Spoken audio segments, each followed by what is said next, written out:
naging roller coaster ride ang isinagawang investigasyon ng Senate Blue Ribbon Committee kaugnay sa maanumalyang flood control project sa bansa. Nagkaroon pa ng palitan sa liderato ng komite matapos mapatalsik si Senate President Cheese Escudero habang nagbitiw naman bilang pinuno ng komite si Senator Ping Lacson na kinalaunan ay bumalik rin bilang leader nito. Ang mga naging pasabog na expose balikan natin sa pagsubok at pagsulong na ihatid sa atin ni Zandro Ochona. Sa pagbubukas ng sesyon ng 20th Congress sa Senado, umpisa pa lang, umarangkada na agad ang pagdinig ng Senate Blue Ribbon Committee na pinamumunuan ni Senador Rodante Marcoleta. Sumentro ang investigasyon sa mag-asawang kontraktor na marami palang iba pang kumpanya. Yung ibang companies po, we've divested from those companies. So I am directly lang with Alpha and Omega. Hindi lang po isa, hindi lang po tatlong kumpanya tulad ng sinabi ni Senator Erwin. Siyam na kumpanya ang ipapakonfirm ko sa inyo na actually kayo at kayo pa rin po.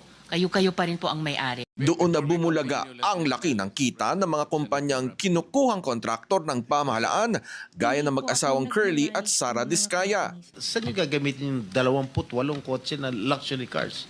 Araw-araw gusto mo palit ng kotse? No, I have 4 kids that use it all the time for them to... Oh, 4 kids lang. O, bigyan mo tig-isa pero 20, ilan yun? 20 ka mo? 28? 28, opa. My God. And you bought that from the taxpayers' money? No po. Tila pangitain naman kung ano ang mga susunod na mangyayari sa palitan ni Senador Jinggoy Estrada at Marcoleta. Mr. Diskaya, sa dami-dami mong binanggit na pangalan na kongresista, isa lang tanong ko, Senador, meron ba? Your Honor, wala po. Sigurado ka? Safe ka na. Sigurado po.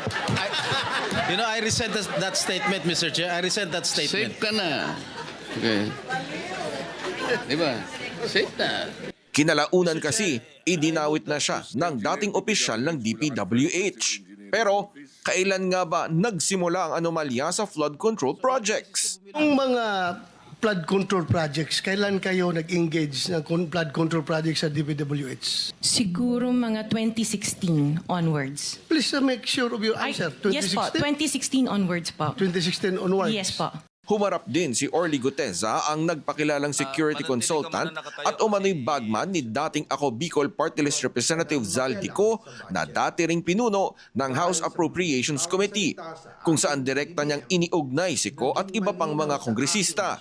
Wala na ring narinig mula sa kanya matapos ang kanyang pagharap sa Senado. Kinalaunan, naalis sa pwesto bilang Senate President si Senador Cheese Escudero at pinalitan ng ngayoy Senate President Tito Soto. At sa pagpapatuloy ng investigasyon, lalo lang uminit ang diskusyon. Mr. Chair, Mr. Alcantara, you proceed. Go ahead.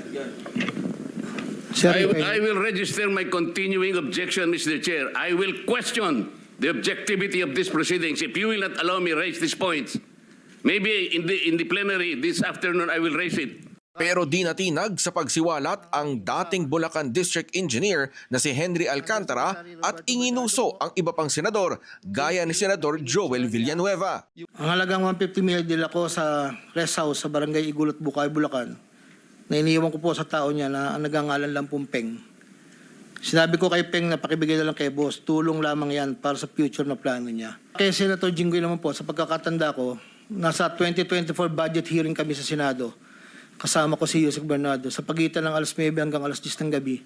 Habang kami naghihintay, tinanong ako ni Yusek Bernardo kung meron pa akong gustong lagyan at meron pang available na 355. Lumutang naman ang posibilidad na humarap si Ko at pinagbigyan pa na humarap kahit online dahil umano sa banta sa kanyang buhay kaya hindi makauwi. As far as the Senate Blue Ribbon, meron na rin ho ba kayong hakbang para ipatawag din ho si former Congressman Zaldico? Kahit via Zoom, at least makausap online. Yes, pwede. Meron? If he so desires, pwede siya maimbitahan, mag-participate siya via Zoom. Yun nga lang, inatake umano ng online trolls at pilit siniraan si Lacson kasabay ng pagkwestiyon ng ilang mga kapwa-senador dahilan ng kanyang pagbibitiw sa komite.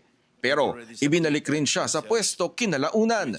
At sa pagpapatuloy ng pagdinig ng komite, lalong lumalim ang detalyeng tumambad sa publiko. Ang pagkanta ni dating DPWH Undersecretary Roberto Bernardo.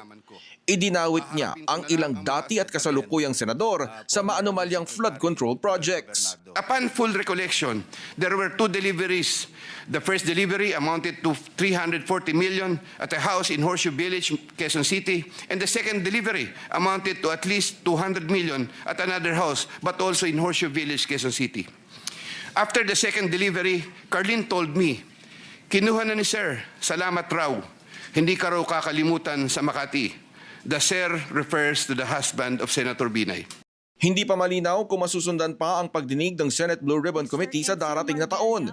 Ito'y dahil gumugulong na ang investigasyon ng Independent Commission for Infrastructure o ICI habang itinigil na rin ng Kamara ang sarili nitong investigasyon. Para sa PRTV Year-End Report, ako si Zandro Ochona, nagseserbisyo para sa Pilipino.